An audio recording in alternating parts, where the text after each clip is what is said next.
Everything in this show was thought of by me, Corey Lazat. If somebody you know or you yourself had similar ideas, it's very possible. It's a big world, and good ideas are unlikely to come from one person.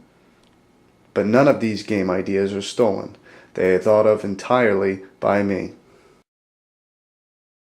Hello and welcome to the first episode of VIP Games Etc. This is very exciting for me. Brand new show I'm doing.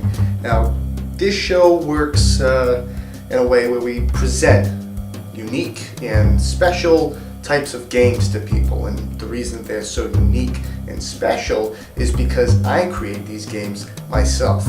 Everything you see on the show is original. I have personally created it. Now, these games might be an all-out original game, like a card game you can play with a regular deck, and it's a certain set of rules I've created. Or it could be a party game you can play with a piece of paper, something simple like that, easy to understand.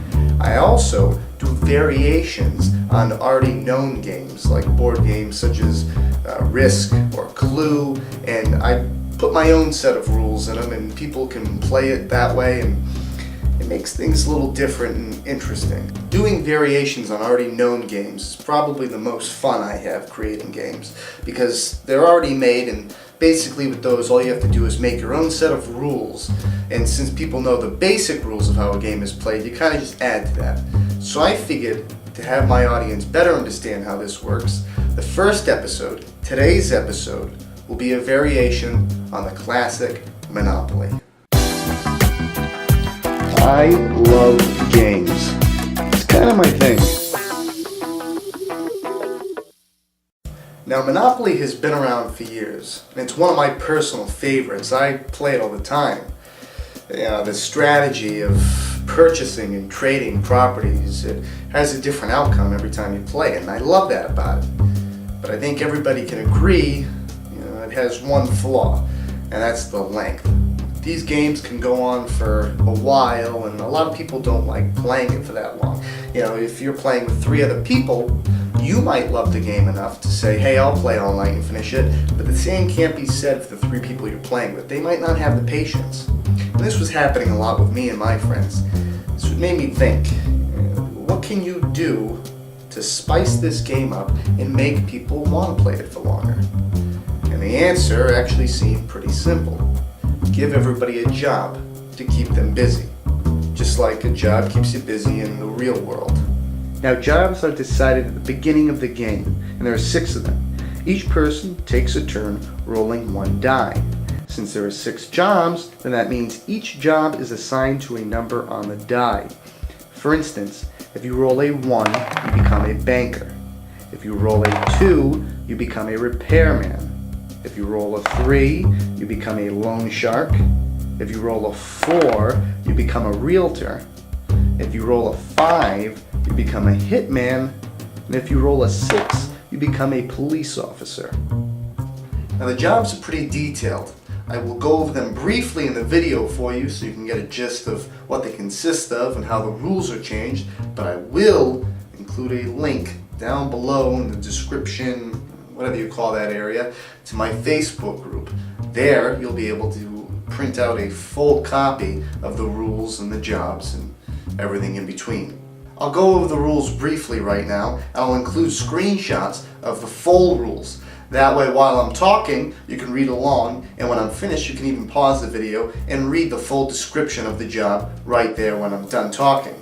Again though, I highly recommend that you follow the link. That way you can print out the full rules, and you can have it and pass it out to the people you're playing with. That way they understand it too. Just to go over the essential points, with job 1, the banker, people are able to open up savings accounts with you. In job 2, the repairman, people can pay you so that if they pick up a chance card where they have to do repairs on their houses and hotels, you take care of that for them. You also get half off any repairs you need to do yourself though.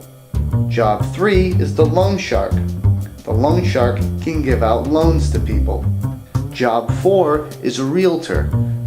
Whoever the realtor is can sell their own houses that they have on their properties to other players.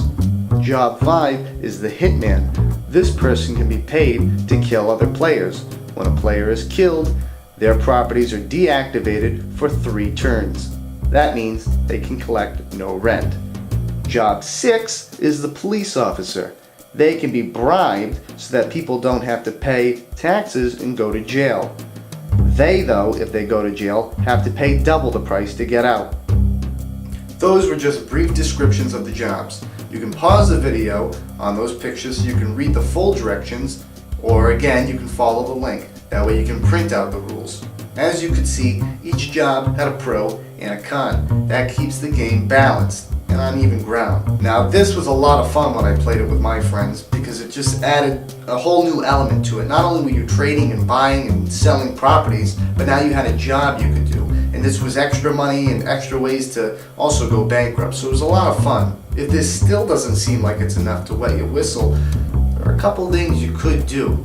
Number 1, you could add on to the jobs that I already made. For instance, if you wanted to roll 2 dice, you could do that, and that could be a total of 11 jobs, because obviously with 2 die, you can't roll a 1. So if you have 11 jobs, that means you could create 5 more jobs on top of the 6 that I've already made.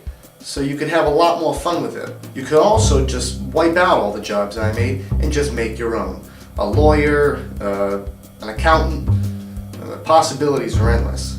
Well, I hope you enjoyed the first episode of VIP Games, etc. It was fun for me, and I can't wait to come back next time with a new episode. Thank you again for watching, and remember, have fun.